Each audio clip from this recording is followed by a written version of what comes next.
Pernahkah kamu membayangkan bagaimana data bisa berbicara dan mengungkap siapa yang paling sering terlibat kasus kriminal, lengkap dengan prediksi hukuman yang adil, hanya dari sebuah file Excel?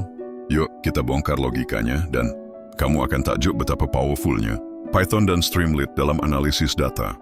Pertama, kita mulai dari dataset. File Excel ini berisi data tentang kasus-kasus kriminal yang dilakukan oleh individu-individu tertentu. Kolom-kolom pentingnya meliputi nama dan nik sebagai identitas pelaku, kasus yang menjelaskan jenis tindakan kriminal, waktu yaitu tanggal terjadinya kasus, kategori dan tingkat untuk mengelompokkan kasus berdasarkan jenis dan tingkat keparahan. Tapi yang menarik adalah kita akan menghasilkan 3 output penting. Pola waktu kasus, apakah kasus dilakukan secara rutin dalam jangka waktu tertentu? Jumlah kasus, seberapa sering seseorang terlibat kasus? Rekomendasi hukuman. Dari data yang ada, kita buat prediksi hukuman yang paling adil. Berikut mengenai kode programnya. Library yang dibutuhkan adalah Streamlit untuk membuat antarmuka web, Pandas untuk pengolahan data, serta Matplotlib dan Seaborn untuk visualisasi. Dan kemudian kita membuat fungsi rekomendasi hukuman. Fungsi ini menentukan hukuman yang layak berdasarkan kategori kasus, tingkat keparahan, dan apakah pelaku merupakan pelaku berulang. Selanjutnya, fungsi analisis. Kasus digunakan untuk menganalisis data berdasarkan NIK. Fungsi ini menghitung jumlah kasus, interval antar kejadian, pola waktu, tingkat risiko, dan rekomendasi hukuman berdasarkan historis data pelaku.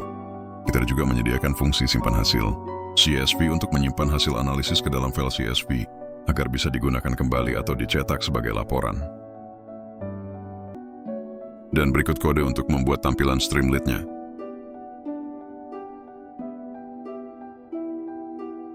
Sekarang kita akan implementasikan kode programnya. Pertama, buka folder tempat kalian menyimpan file.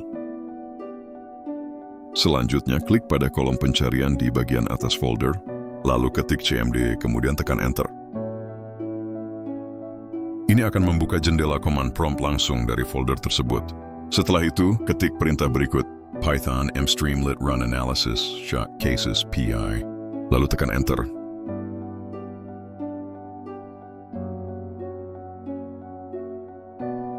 Tunggu beberapa detik dan aplikasi akan terbuka otomatis di browser kalian. Sekarang kalian bisa mulai menganalisis data kasus dengan mudah dan interaktif. Pertama, kita mulai dengan mengunggah dataset dan file Excel yang ingin kita analisis. Setelah proses unggah selesai, kita bisa melihat data yang telah berhasil dimasukkan ke dalam sistem. Langkah selanjutnya, kita tinggal mencari nama yang ingin dianalisis. Misalnya kita masukkan nama Kucuy, maka sistem akan menampilkan data yang terkait, seperti nama lengkap dan nomor NIK. Setelah itu, cukup tekan Enter untuk memproses analisis. Dari hasil analisis terhadap kasus atas nama Kucuy, kita mendapatkan informasi sebagai berikut. Jumlah kasus 3. Status kasus, pengulangan kasus berat. Kategori kasus, pencurian. Rata-rata interval kejadian hari 1,0. Pola waktu kejadian, sering. Tingkat risiko tinggi. Untuk rekomendasi hukuman berdasarkan tiap kasus. 1. Pencurian berat, penjara 5-10 tahun karena kasus berulang. 2. Pencurian ringan, denda atau rehabilitasi.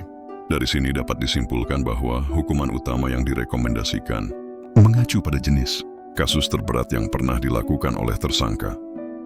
Dan terakhir, kita juga bisa melihat tampilan visualisasi atau grafik dari seluruh kasus yang melibatkan tersangka Kucuy, sehingga mempermudah dalam memahami pola kejahatan yang terjadi.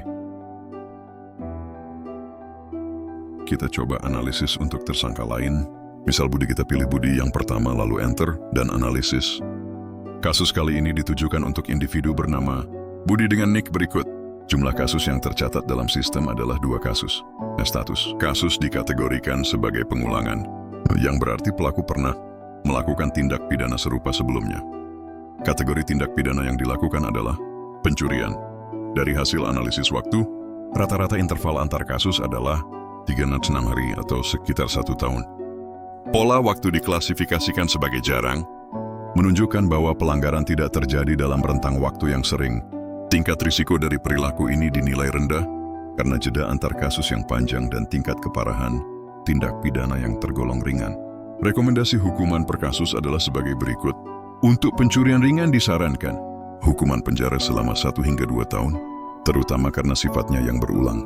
Kesimpulan hukuman utama, penjara 1 hingga 2 tahun, sebagai bentuk efek jera dan pencegahan terhadap pengulangan tindak pidana serupa di masa mendatang, dan berikut tampilan grafiknya.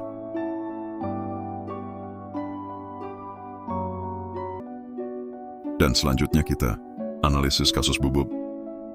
Berikut adalah hasil analisis kasus untuk individu bernama Bubub dengan nik berikut. Jumlah total kasus yang tercatat 3 kasus. Berdasarkan histori status kasus dikategorikan sebagai pengulangan, yang artinya pelaku pernah terlibat dalam tindak pidana sebelumnya. Kategori kasus yang teridentifikasi adalah narkoba dan pembunuhan. Dari segi waktu, rata-rata interval antar kasus adalah 61,5 hari, menunjukkan adanya kecenderungan perilaku berulang, namun dengan jarak yang tidak terlalu dekat. Pola waktu ini diklasifikasikan sebagai jarang, namun tetap menjadi sinyal kewaspadaan. Tingkat risiko keseluruhan tinggi. Berikut rekomendasi hukuman berdasarkan tiap kasus. Untuk narkoba, pemakai, rehabilitasi wajib, sesuai pendekatan kesehatan dan sosial. Untuk narkoba, pengedar, penjara 10 hingga 20 tahun. Berdasarkan pasal 114 Undang-Undang Narkotika. Untuk pembunuhan berat, rekomendasi hukuman adalah pidana mati atau penjara seumur hidup, mengacu pada pasal 340 Kitab Undang-Undang Hukum Pidana. Kesimpulan akhir hukuman utama, pidana mati atau penjara seumur hidup, sesuai pasal 34 KUHP, mempertimbangkan sifat kejahatan yang berat dan dampaknya bagi masyarakat. Berikut tampilan grafik dari tersangka.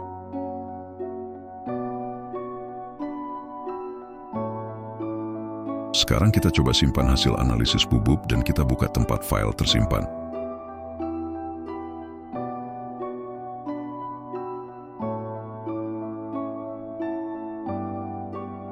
Lalu kita rapikan.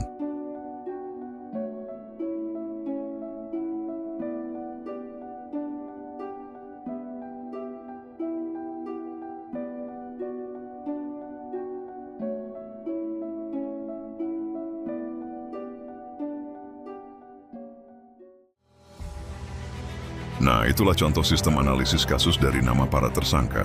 Dengan memanfaatkan data dan teknologi, kita bisa melihat pola waktu, risiko, dan rekomendasi hukuman secara objektif dan terukur.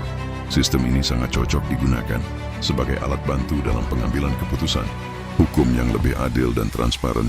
Kalau kalian tertarik untuk mencoba sendiri sistem ini, atau mau file dan data lengkapnya, silakan komen di bawah, saya mau linknya. Nanti saya kirimkan link downloadnya langsung ke kalian.